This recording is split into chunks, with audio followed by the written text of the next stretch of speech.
Assalamualaikum warahmatullahi wabarakatuh.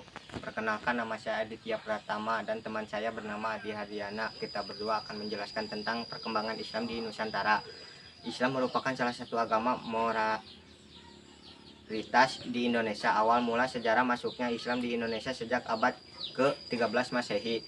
Masuknya Islam di Nusantara. Ada banyak pendapat dan teori-teori yang berkembang di antara para ahli tentang bagaimana agama Islam masuk dan berkembang di Indonesia. Satu, teori masuknya Islam ke Indonesia. Teori Mekah Arab (Arab). Teori Mekah mengatakan bahwa proses masuknya Islam ke Indonesia adalah langsung dari Mekah atau Arab. Proses ini berlangsung pada abad pertama Hijriah atau abad ke-7.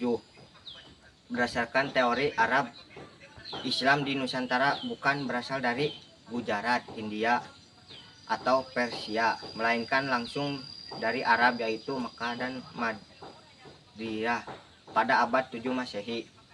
B. Teori Gujarat. Teori ini menyebutkan bahwa Islam masuk ke Indonesia sudah dimulai pada awal abad ke-8 Masehi yang dibawa oleh orang-orang dari Gujarat, India. Dan C.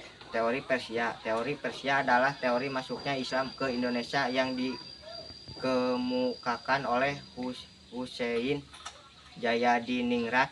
Dalam teori ini dikemukakan bahwa Islam yang masuk ke Indonesia adalah Islam yang berasal dari Persia. D. Teori Cina. Teori Cina mengatakan bahwa proses kedatangan Islam ke Indonesia (khususnya di Jawa) berasal dari para perantau Cina. 2. Cara-cara masuknya agama Islam ke Indonesia antara lain dengan cara perdagangan, perkawinan, pendidikan, tasawuf, kesenian, dan politik. 3. Faktor yang menyebabkan Islam mudah berkembang di Indonesia yaitu sebagai berikut. A. Syarat masuknya Islam sangatlah mudah. B. Agama Islam tidak mengenal istilah pembagian kasta seperti yang berlaku pada agama yang lainnya.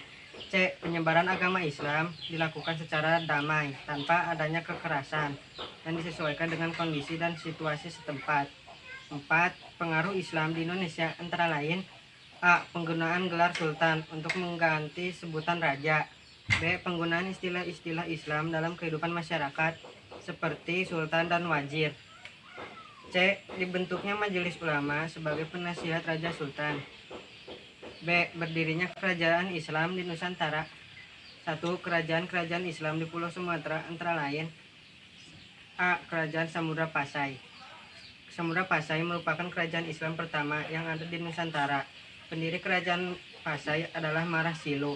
Ia wafat pada tahun 696 Hijriah atau 1297 Masehi.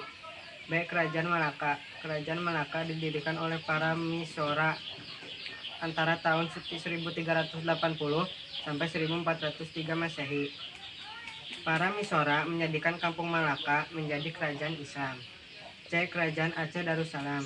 Pada tahun 1360 Masehi, Samudra Pasai ditaklukkan oleh Majapahit. Dan sejak saat itu, kerajaan Pasai terus mengalami kemunduran.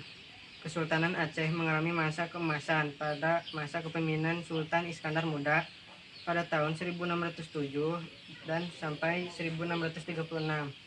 Pada masa kepemimpinannya, Aceh telah berhasil memukul mundur kekuatan Portugis dari Selat Malaka.